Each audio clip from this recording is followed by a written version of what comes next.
one of the best practices in investments, first of all, is understand your risk profile. And I'll break it down in pidgin as much as possible.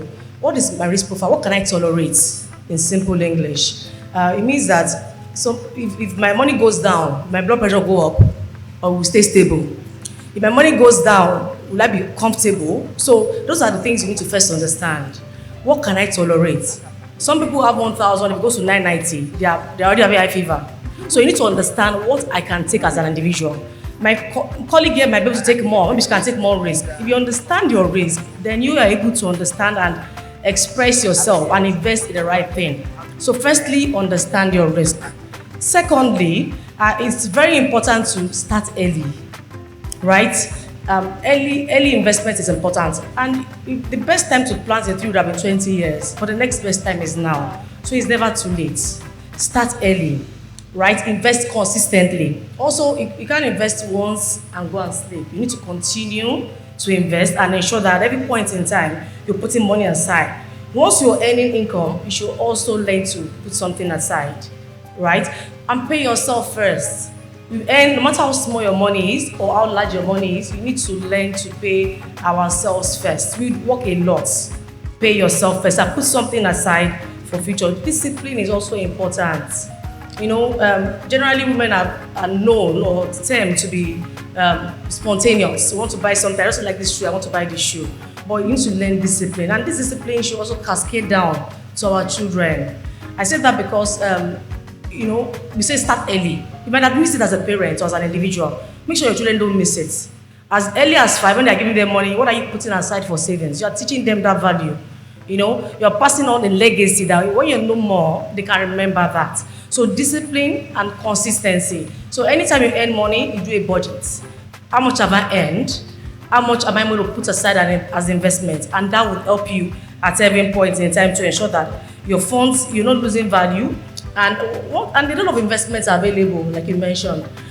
It's not everybody that can go through the process of reading books about to study. It's good to read, it's good to know, because you can't invest in what you don't know about, right? But there are a lot of reputable organizations here, and we have mutual funds. So not everybody can study what happens in the capital market, how it goes up and down.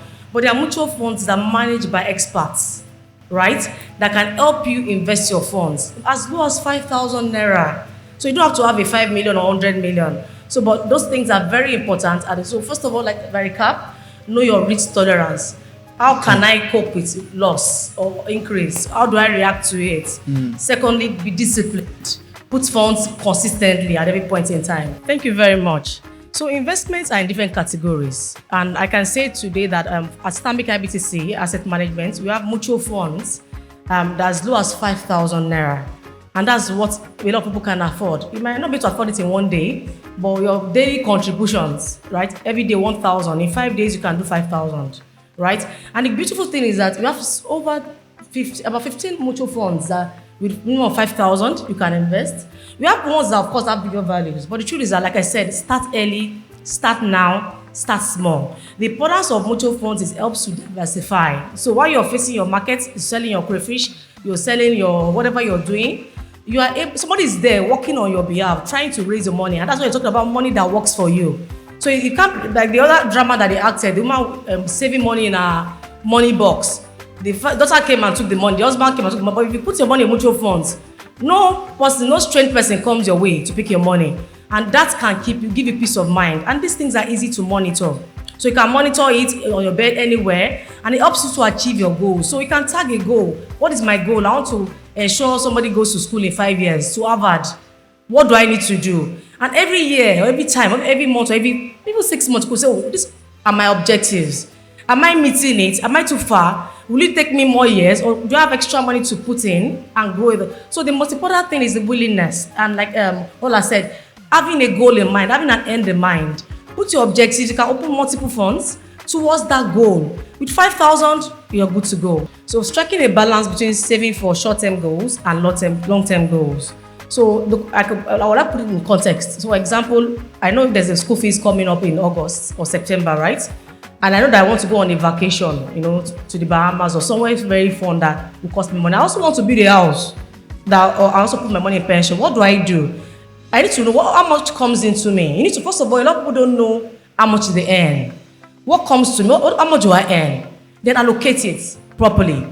And one good exercise I want people to do is this. First of all, if you can spend 1 week, write out every kobo you spend.